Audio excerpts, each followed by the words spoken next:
Le rire fut la première chose à déchirer la tiédeur de l'air de l'après-midi, un son qui aurait dû être joyeux mais qui, au lieu de cela, me transperça comme un éclat de glace.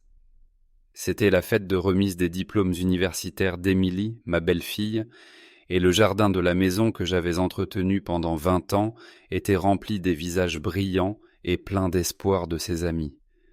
J'étais au barbecue, en train de retourner des hamburgers, une goutte de sueur traçant un chemin sur ma tempe.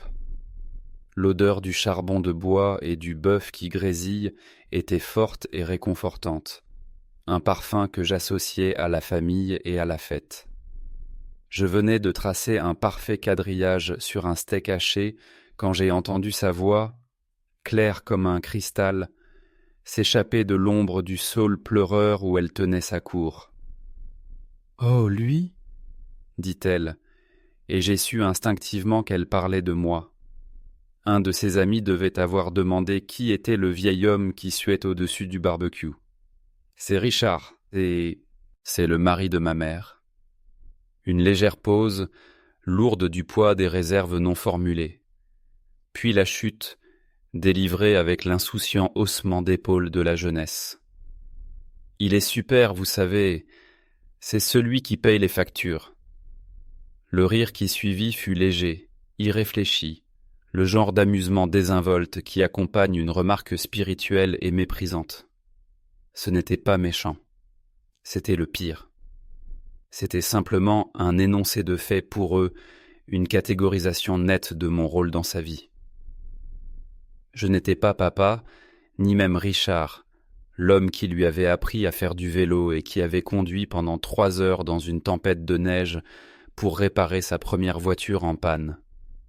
Je n'étais pas l'homme qui avait assisté à chacune de ces pièces de théâtre au lycée, même la terrible pièce expérimentale qui avait duré 4 heures. J'étais une entité, une utilité, celui qui paie les factures. Ma main, tenant la spatule en métal, se figea au-dessus du grill. La chaleur me brûlait le visage, mais une autre sorte de froid s'insinuait dans mes os, un frisson profond et cellulaire. Le monde sembla se réduire au son de ce rire et à la vue du hamburger parfaitement cuit que j'étais sur le point de servir. Je sentais le regard de ma femme, Suzanne, posé sur moi depuis le patio. Elle l'avait entendu aussi. Je pouvais sentir son grimace à 15 mètres de distance, sa prière silencieuse pour que j'ignore cela, que je sois au-dessus de ça, que je ne fasse pas de scène. C'était mon rôle depuis 2 décennies, l'absorbeur silencieux et constant des affronts, la fondation qui ne se plaignait jamais du poids qu'elle portait. J'ai lentement abaissé la spatule, placé le hamburger sur un pain brioché et l'ai glissé sur le plat avec les autres.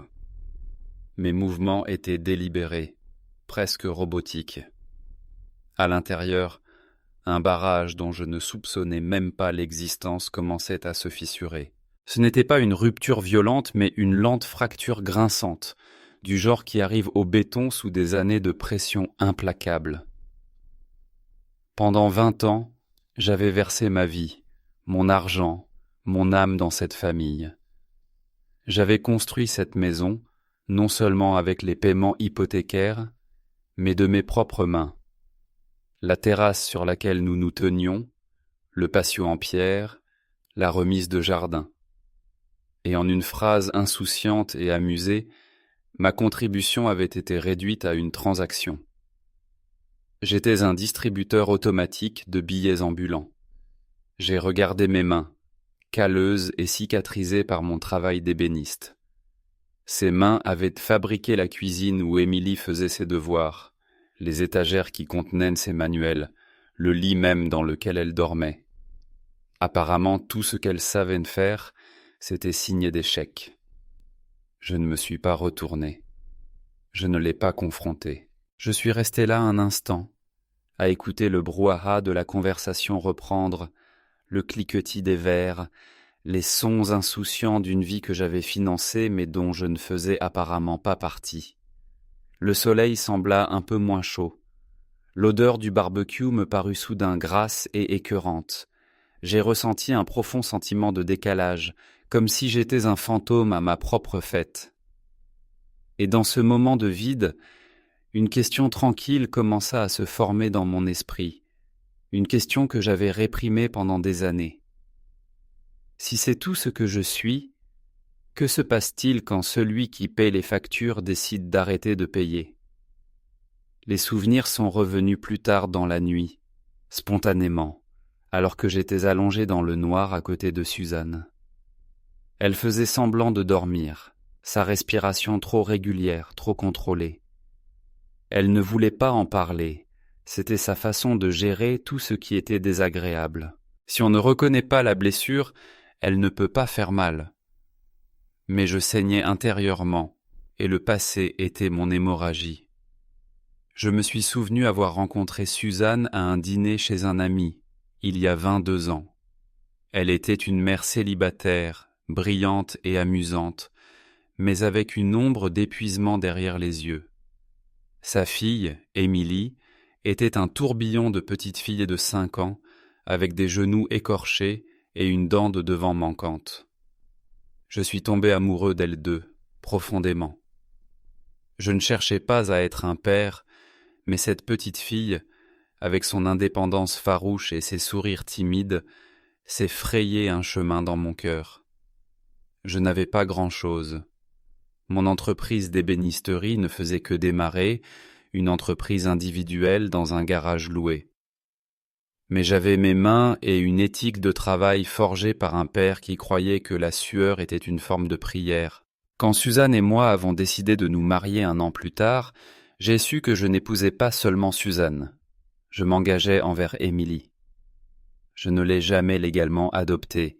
Son père biologique était une non-entité qui envoyait un chèque de $50 pour son anniversaire. Et c'était tout. Mais dans mon cœur, elle était à moi. Les premières années furent un tourbillon de travail acharné et de joie simple. Je me souviens de lui avoir appris à faire du vélo sans roulette dans le parc, ma main sur l'arrière de la selle, courant à ses côtés jusqu'à ce que mes poumons me brûlent. « Ne lâche pas, Richard, ne lâche pas !» hurlait-elle. Et puis, au moment où je l'ai fait et qu'elle a vacillé sur quelques mètres avant de s'élancer seule, son visage était une image parfaite de terreur et de triomphe. Quand elle tombait et s'écorchait le genou, elle pleurait après moi, pas après sa mère. C'était moi qui nettoyais la plaie, qui appliquais le pansement à dessins animés et qui lui disais que la cicatrice serait une marque de courage. Quand elle a eu 10 ans, elle a voulu un appareil dentaire. L'orthodontiste nous a annoncé un prix qui m'a noué l'estomac. Plus de $4000. Le salaire de Suzanne en tant que réceptionniste couvrait à peine les courses. Alors j'ai pris du travail supplémentaire. Pendant 2 ans, mes week-ends ont disparu. Pendant que d'autres hommes pêchaient ou regardaient le football, j'étais dans mon atelier, respirant la sueur de bois, fabriquant méticuleusement des cuisines et des bibliothèques pour de riches clients de la ville. Je me souviens du jour où ils ont enlevé l'appareil. Émilie a souri, un sourire parfait, étincelant et coûteux, et a jeté ses bras autour de mon cou. « Merci », a-t-elle chuchoté. À ce moment-là, chaque week-end perdu, chaque muscle endolori, me semblait en valoir la peine.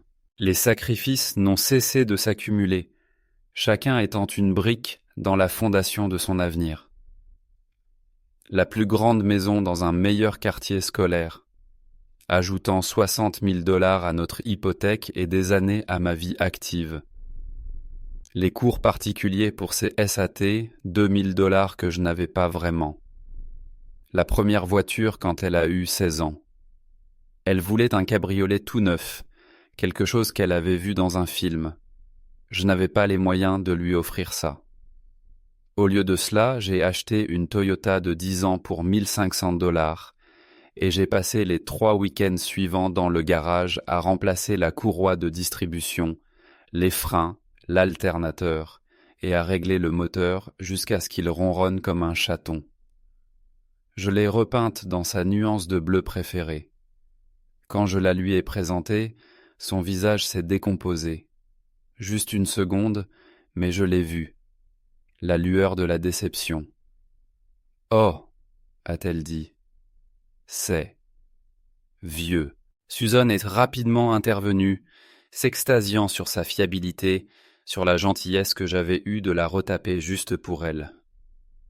Émilie a fini par s'y faire, mais cette piqûre initiale de sa déception ne m'a jamais vraiment quitté. C'était le premier signe que ses attentes commençaient à dépasser ma réalité. Puis vint l'université. Elle était brillante, sans aucun doute, et elle a été acceptée dans une prestigieuse université privée à 3 États de distance. Le prix était stupéfiant. 25 000 $ par an, rien qu'en frais de scolarité, sans compter le logement, la nourriture et les livres.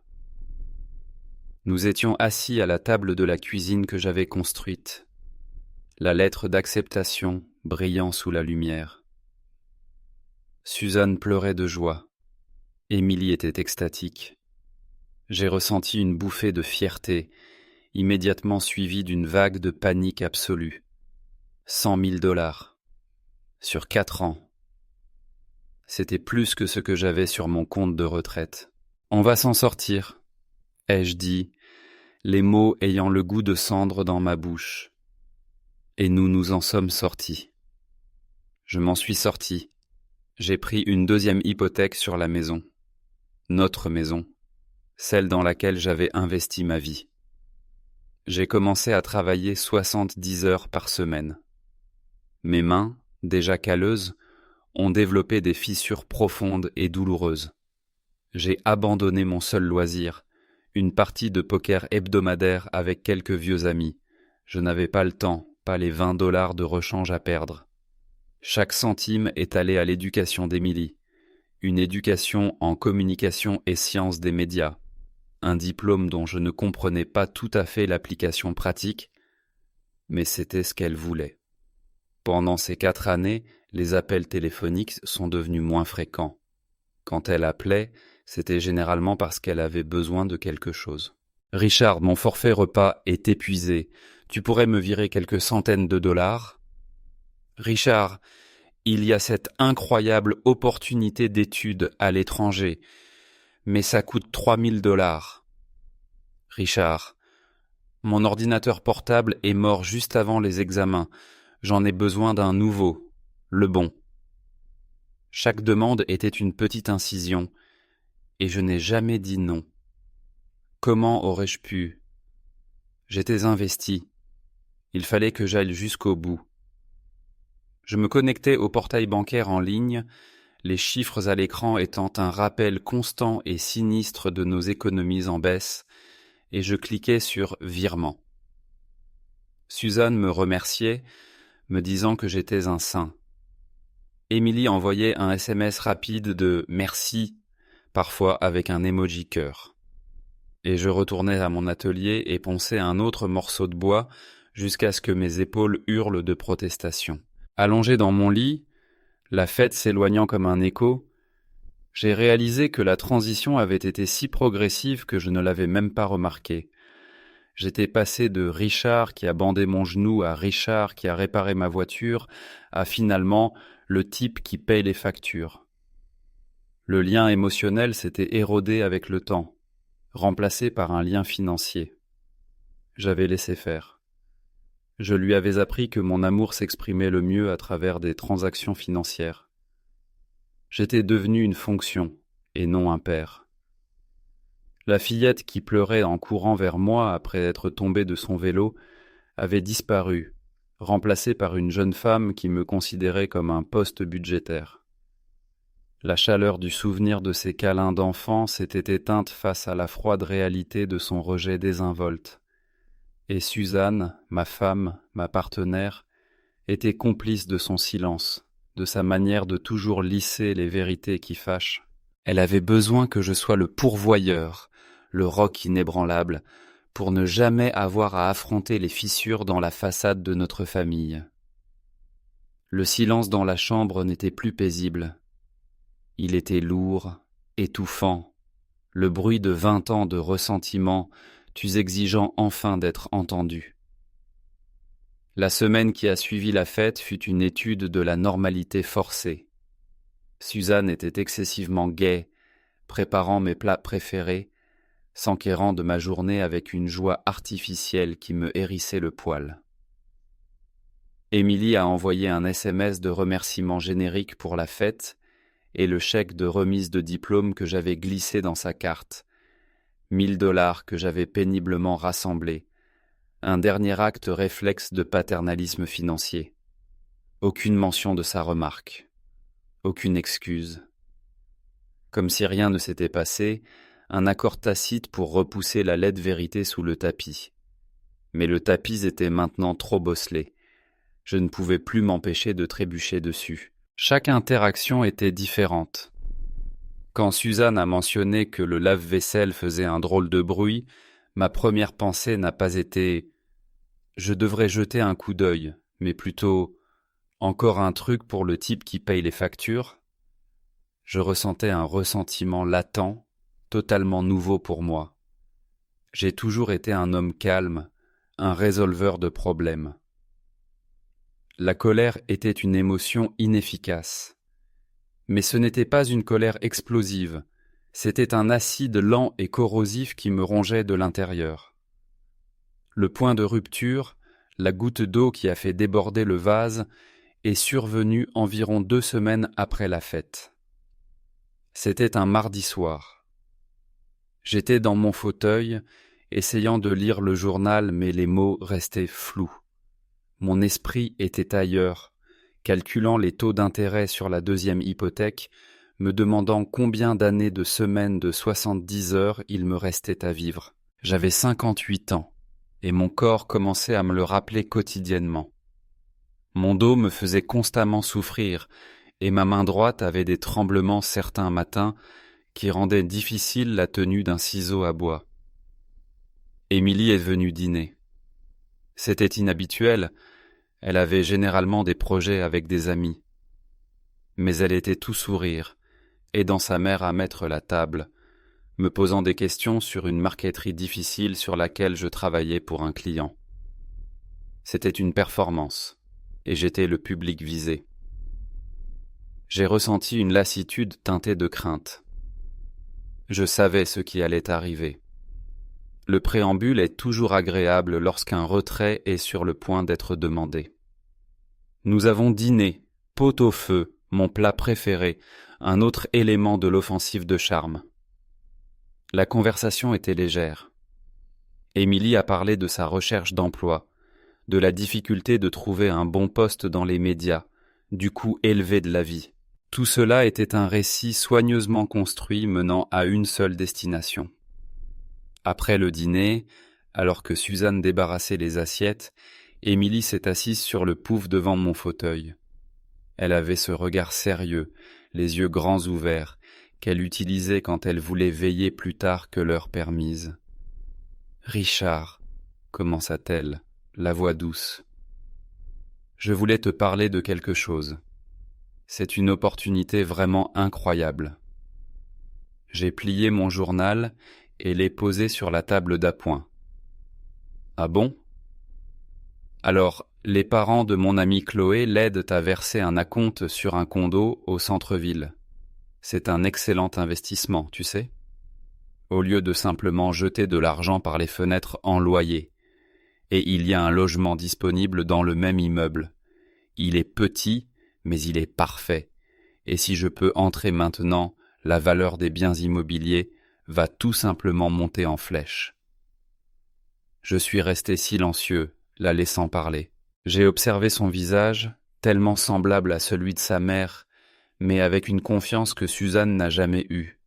Une confiance que j'avais payée. « Le truc, c'est, continua-t-elle, se penchant en avant d'un air conspirateur, qu'il faut un acompte. La banque veut 20%. Le condo coûte 250 000 $, donc l'acompte est conséquent. » Elle fit une pause, laissant le nombre flotter dans l'air. « C'est 50 000 $. 50. $1000. Les mots semblaient aspirer l'air de la pièce. $50 000. C'était le dernier de mes économies de retraite, le petit pécule que j'avais réussi à protéger des griffes de son fonds universitaire. C'était mon filet de sécurité, mon plan d'évasion, mon rêve de prendre un jour ma retraite et peut-être, juste peut-être, de construire quelque chose pour moi-même pour changer. Un petit bateau peut-être. Je sais que c'est une énorme demande, dit-elle rapidement, voyant l'expression sur mon visage, mais pense que c'est un investissement dans mon avenir. C'est comme mon vrai cadeau de remise de diplôme. Et je me disais, puisque tu as toujours été si doué avec l'argent et que tu as toujours tout géré. Et voilà, encore une fois, la catégorisation. Le type qui gère les choses, le type qui paye. Le son du rire de ses amis résonnait dans mes oreilles. L'humiliation publique et crue de ce moment-là me revint en pleine figure, mais cette fois-ci, elle se mêlait à l'audace de cette requête. Elle ne m'avait pas simplement ignoré, elle m'avait ignoré puis, sans une once de honte, était venue me demander une somme d'argent qui me ruinerait. Ce pur et stupéfiant sentiment de droit acquis fut ce qui finit par briser le barrage. Je portai mon regard de son visage impatient à Suzanne, qui planait dans l'embrasure de la porte de la cuisine, tordant un torchon dans ses mains. Son expression était un mélange douloureux d'espoir et d'anxiété. Elle encourageait Émilie.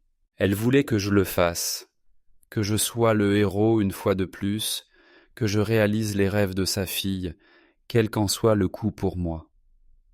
À cet instant, je vis avec une clarté parfaite et dévastatrice que j'étais seul dans cette histoire. Mon rôle dans cette famille était figé, et toute déviation serait perçue comme une trahison. Je pris une lente inspiration, l'air semblant ténu et vif dans mes poumons. L'acidité de mon estomac se tordait, la question silencieuse qui murmurait dans mon esprit depuis 2 semaines finit par remonter à la surface et trouva sa voix. Je regardai Émilie droit dans les yeux, mon regard ferme. Je n'élevai pas la voix. Je ne laissai pas le tremblement de ma main se voir. Je parlais avec une solennité tranquille qui me paraissait étrangère et puissante dans ma propre bouche. « Non », dis-je.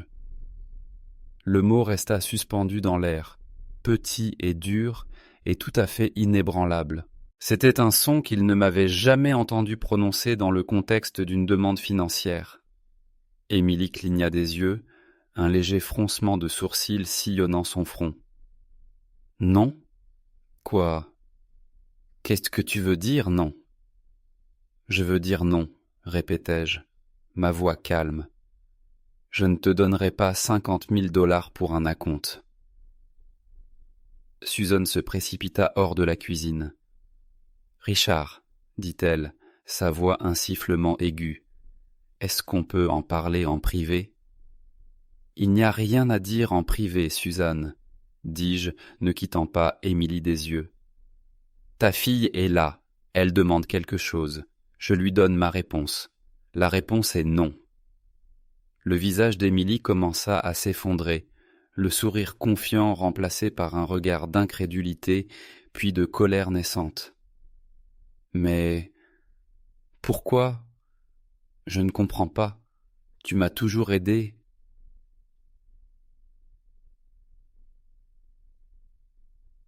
Et voilà, le cœur du problème. Ma générosité passée était devenue son attente actuelle. Mes sacrifices n'étaient plus des cadeaux, c'étaient des cotisations. Oui, dis-je, ma voix toujours calme. Je l'ai fait, j'ai payé ton appareil dentaire, ta voiture, ton soutien scolaire, j'ai payé 4 années d'études universitaires privées, ce qui représente un peu plus de $100 000 pour ceux qui tiennent les comptes. J'ai contracté une 2e hypothèque sur ma maison pour le faire. J'ai travaillé 60 à 70 heures par semaine au cours des 4 dernières années pour que cela se réalise. J'ai payé la fête d'il y a 2 semaines où tu as dit à tes amis que je n'étais que le type qui paye les factures.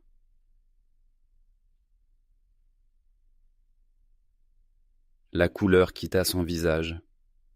Sa bouche s'ouvrit, puis se referma. Pour la première fois, elle parut vraiment honteuse. Mais cela fut rapidement remplacé par de la défensive. « Je ne voulais pas dire ça comme ça, » balbutia-t-elle. « C'était juste une blague. Mes amis savent que je t'aime. » « Vraiment ?» demandai-je, une question sincère. « Est-ce le cas ? Parce que l'amour pour moi n'est pas une transaction. Ce n'est pas une hypothèse. C'est basé sur le respect, Émilie, le respect mutuel. Et j'en suis venu à la conclusion que je ne suis pas respecté dans cette maison. Je suis utilisé. Ma fonction est de fournir des fonds, et je prends officiellement ma retraite de cette fonction. » Suzanne se mit à pleurer. « Richard, comment peux-tu dire ça ? Tu déchires cette famille, après tout ce que nous avons construit. »« J'ai construit ça, » dis-je, gesticulant autour de la pièce, ma voix s'élevant légèrement pour la première fois. « J'ai construit la terrasse et le patio. J'ai construit les placards de la cuisine. J'ai construit la sécurité financière qui a permis à ta femme de se sentir en sécurité et à ta fille de se sentir autorisée. Et j'en ai fini. La banque est fermée. Le distributeur automatique est hors service. » Je me levai, mes genoux craquant en signe de protestation. Je me sentis soudainement immensément fatigué, mais aussi plus léger que je ne l'avais été depuis des années. Le poids sur mes épaules n'avait pas disparu, mais j'avais enfin cessé d'en ajouter. « Tu voulais un acompte, Émilie ?» dis-je, regardant son visage en larmes et en colère. « Alors tu feras ce que j'ai fait. Tu travailleras pour l'obtenir. Tu économiseras. Tu te sacrifieras. Et alors tu comprendras sa valeur. Et peut-être, juste peut-être, comprendras-tu la mienne. » Je sortis du salon, les laissant toutes les deux plantées là dans un silence stupéfait. Je me rendis dans mon atelier, le seul endroit qui était vraiment le mien, fermai la porte, et pour la première fois depuis longtemps, je respirai un air qui me parut propre et libre. La bataille ne faisait que commencer, je le savais. Le chantage émotionnel, les sentiments de culpabilité, les accusations, tout cela allait arriver. Mais pour la première fois, je me sentais prêt à les affronter, car je ne me battais plus pour leur approbation. Je me battais pour moi-même. Les répercussions furent immédiates et exactement comme je l'avais prédit. Ce fut une tempête d'éclats émotionnels, et j'étais au centre. Suzanne alternait entre des supplications larmoyantes et un silence glacial. Un moment, elle m'accusait d'être cruelle et sans cœur, de jeter Émilie dehors dans le froid. « Ce n'est qu'une gamine, Richard. Comment peux-tu être aussi sévère pour un simple commentaire stupide ?» L'instant d'après, elle refusait de m'adresser la parole, le silence dans la maison devenant une arme, une pression lourde et palpable destinée à me faire sentir mon isolement. « Elle a 22 ans, Suzanne, » répondais-je calmement, essayant de garder mes propres émotions sous contrôle. « Elle a un diplôme universitaire que j'ai payé. Ce n'est pas juste une enfant, c'est une adulte, et il est temps qu'elle apprenne à se comporter comme telle. Ce n'est pas une punition, c'est une conséquence. »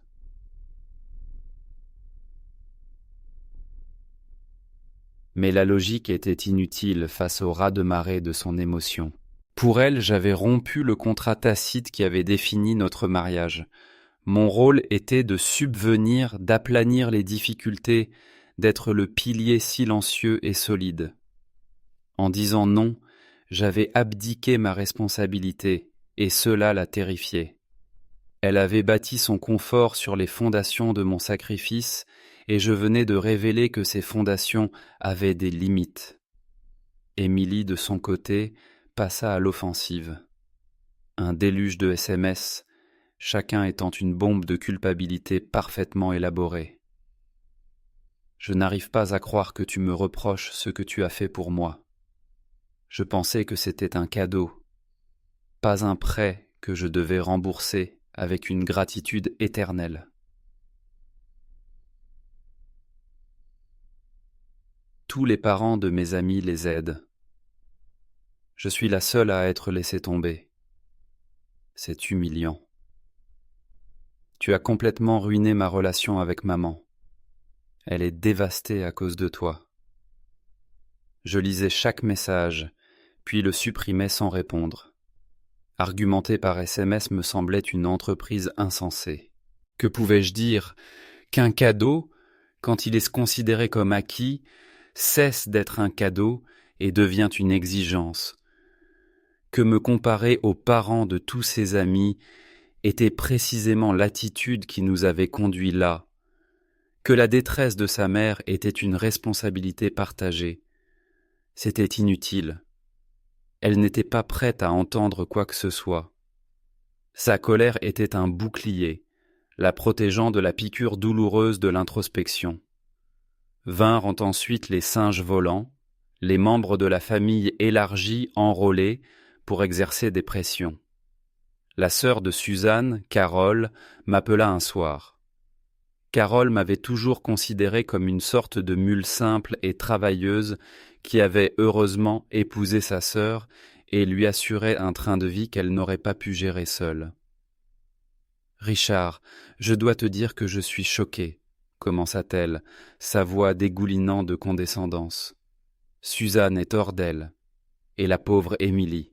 Après tout ce que cette fille a traversé, se faire rejeter par son propre beau-père comme ça... » « Carole, dis-je, la coupant, ma patience s'amenuisant. Avec tout le respect que je te dois, c'est une affaire entre Suzanne, Émilie et moi. Cela ne te concerne pas. Cela me concerne quand ma sœur pleure toutes les larmes de son corps, rétorqua-t-elle sèchement. Émilie a fait une erreur. Elle est jeune. Tu es censé être l'adulte, celui qui est au-dessus de ça. Tu lui en veux, et ça déchire ta famille. C'est ce que tu veux? Avoir raison, mais être tout seul? Ce que je veux, Carole, dis-je, ma voix dangereusement calme, c'est être respecté. Et si être seul est le prix du respect de soi, alors je le paierai. J'ai certainement payé pour tout le reste. Je raccrochai avant qu'elle ne puisse répondre. Ma main tremblait, non pas de peur, mais d'une colère juste que je ne m'étais pas permis de ressentir auparavant. L'accusation d'être celui qui déchire la famille était la défense classique de celui qui encourage la situation. La personne qui finit par s'opposer à la dysfonction est blâmée pour avoir créé le conflit, et non les personnes dont le comportement a rendu cette opposition nécessaire en premier lieu. Le plus dur, c'était la solitude. Je vivais dans une maison remplie de souvenirs, mais le présent était une guerre froide. Je prenais mes repas seul.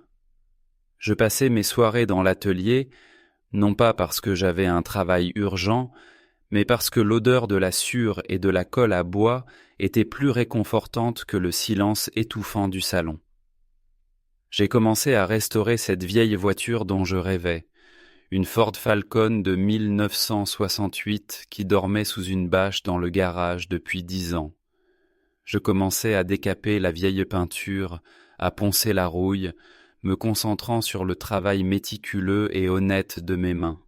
C'était une sorte de thérapie. Chaque tache de rouille que j'enlevais me semblait être un grief que je nettoyais de mon âme.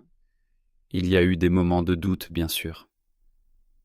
Tard dans la nuit, le silence amplifiait les voix dans ma tête. Est-ce que j'étais trop dur? Est-ce que j'étais en train de détruire ma famille par orgueil? Je me souvenais d'Émilie quand elle était petite, sa petite main dans la mienne, et une vague de chagrin m'envahissait. Je l'aimais. Je l'aimais encore. C'était la terrible vérité qui compliquait tout. Mais je commençais à comprendre une nouvelle vérité, plus difficile. Parfois, Aimer quelqu'un signifie le laisser faire face aux conséquences de ses propres actes. Et s'aimer soi-même signifie refuser d'être une victime de ses erreurs. Un samedi, environ 1 mois après le début du bras de fer, Suzanne entra dans le garage. J'étais penché sur le moteur de la Falcon, les mains noires de graisse. Elle se tenait près de la porte, me regardant pendant un long moment. « Tu étais vraiment sérieux, n'est-ce pas ?» dit-elle, sa voix faible. Ce n'était pas une accusation cette fois, mais une déclaration de prise de conscience progressive. J'ai essuyé mes mains sur un chiffon et je l'ai regardée. « Oui, » ai-je répondu. « Je l'ai fait. » Elle a pris un 2e emploi, a dit Suzanne. Elle est serveuse le soir, après son stage. Elle est épuisée. Il y avait une note de supplication dans sa voix, une dernière tentative de faire appel à mes instincts protecteurs. « Bien, » ai-je simplement répondu. Suzanne a tressailli. « Bien ? Comment peux-tu dire ça ? » Parce que l'épuisement est un grand professeur, ai-je répondu, en me retournant vers le moteur. Il vous enseigne la valeur d'$1.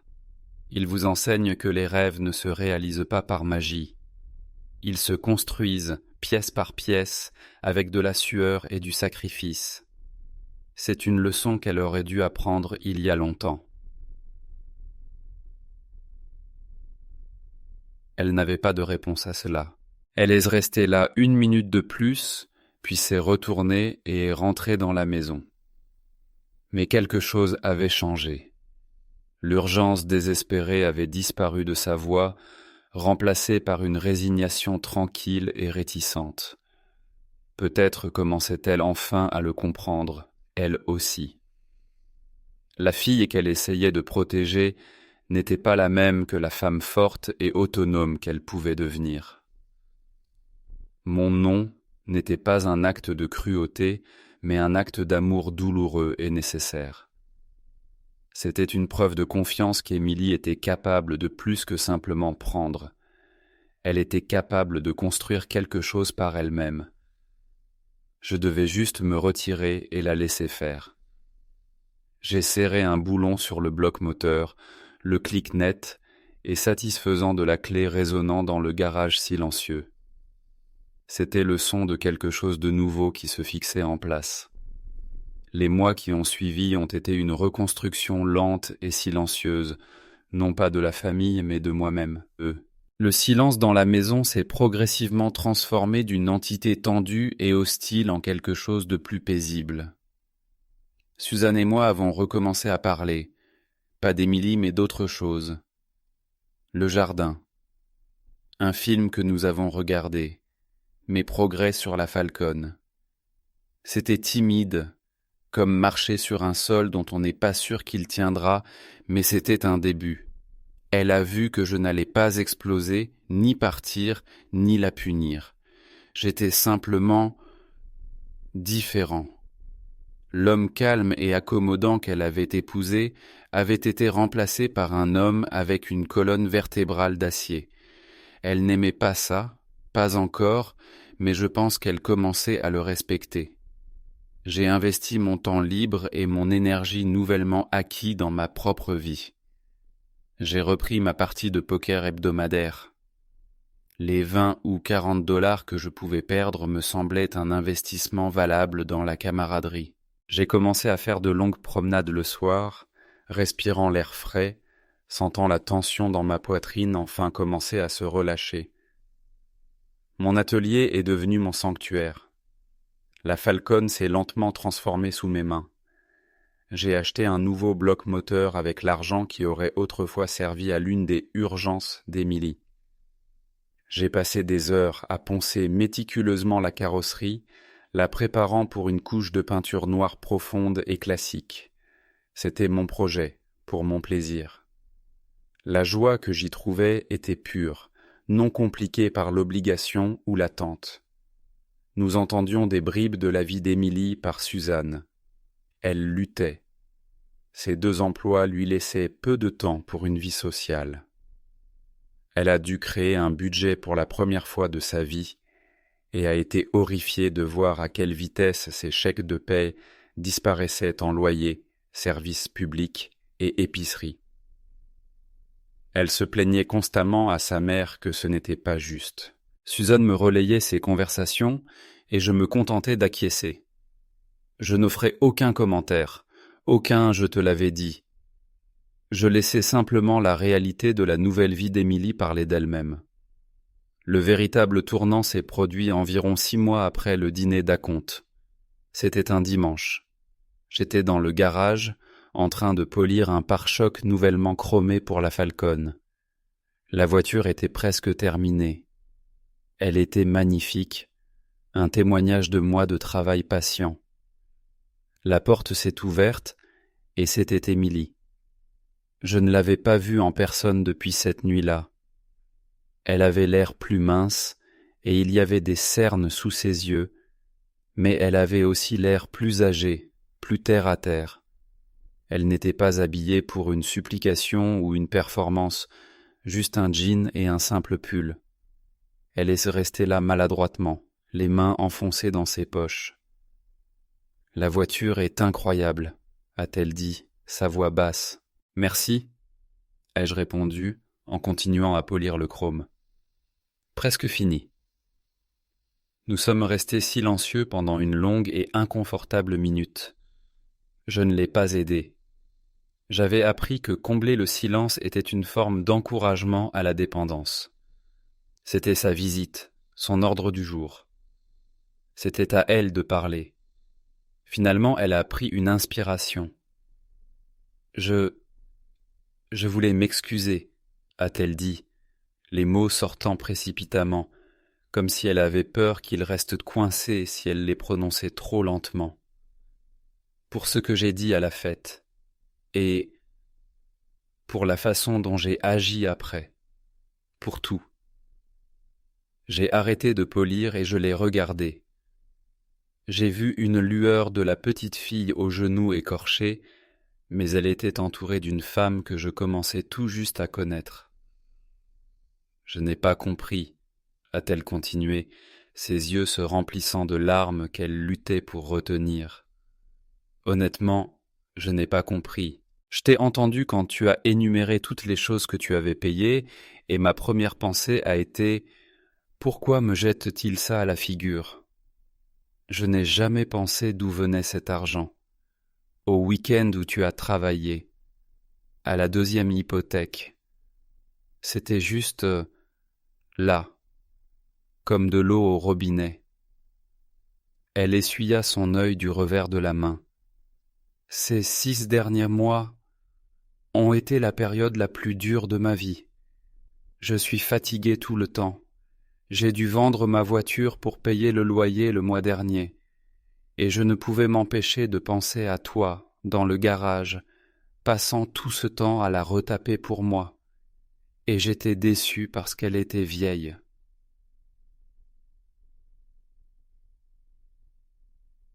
La honte dans sa voix était réelle, palpable. C'était le moment. C'était le moment de vérité. Mon ancien moi se serait précipité, l'aurait serré dans ses bras, lui aurait dit que tout allait bien, peut-être même offert de l'aider. La tentation était immense. Mais l'homme que j'étais maintenant, l'homme que j'étais devenu, savait que cela réduirait tout à néant. Je reposais le chiffon à polir et m'appuyais contre l'établi. « J'apprécie que tu dises ça, Émilie, » dis-je, ma voix douce mais ferme. « Ça signifie beaucoup pour moi de l'entendre. » Je m'en tins là. Pas d'absolution, pas de « tout est oublié ». Elle sembla comprendre. Elle acquiesça, acceptant cela. Je voulais juste que tu saches que je sais, maintenant. Tu n'es pas celui qui paye les factures. Tu es l'homme qui a bâti ma vie. Et j'ai tout pris pour acquis. Je suis tellement désolé. Les excuses étaient insincères. Je pouvais le sentir. Et cela guérit une partie de la blessure en moi. Mais une cicatrice reste pour une raison, pour te rappeler la blessure. Merci, Émilie, dis-je de nouveau. Elle partit quelques minutes plus tard. Il n'y eut pas de grande réconciliation. Nous ne nous sommes pas embrassés. Mais alors qu'elle s'éloignait, j'ai ressenti un sentiment de paix, pas de victoire. Le but n'a jamais été de gagner, mais de rétablir l'équilibre. La dynamique au sein de notre famille est différente maintenant. Elle est plus honnête et beaucoup plus calme. Émilie cherche encore sa voie. Elle et une amie louent un petit appartement loin du quartier branché du centre-ville qu'elle convoitait autrefois. Suzanne et moi nous retrouvons sur de nouvelles bases plus égales. Elle me voit maintenant, et pas seulement ma fonction. Ma relation avec Émilie ne sera peut-être plus jamais ce qu'elle était.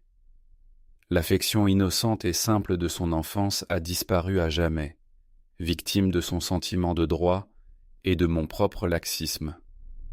Mais ce qui la remplace pourrait être quelque chose de plus durable. Une relation construite sur une base de respect mutuel durement gagnée. Parfois, elle m'appelle, juste pour parler. Elle me parle de son travail, d'un client difficile, de la fierté qu'elle a ressentie lorsqu'elle a pu payer son loyer 5 jours en avance. Elle me demande maintenant des conseils, pas mon argent. Et je les lui donne volontiers. Ce soir, j'ai sorti la Falcon pour sa première vraie promenade. Le moteur ronronnait, un baryton profond et satisfaisant. La peinture noire brillait sous les lampadaires. J'ai conduit avec les fenêtres baissées, l'air frais de la nuit sur mon visage. Je ne conduisais vers rien en particulier. Je me déplaçais simplement, appréciant la sensation du volant dans mes mains, le fait d'avoir le contrôle de ma propre direction. J'avais enfin compris que ma valeur n'était pas déterminée par la quantité que je pouvais donner aux autres, mais par le respect que j'étais prêt à exiger pour moi-même. Les factures doivent toujours être payées, bien sûr. Mais maintenant, je ne suis plus seulement celui qui les paie. Je suis l'homme qui possède la maison, et ma propre vie. Et c'est un paiement qui est dû depuis bien longtemps.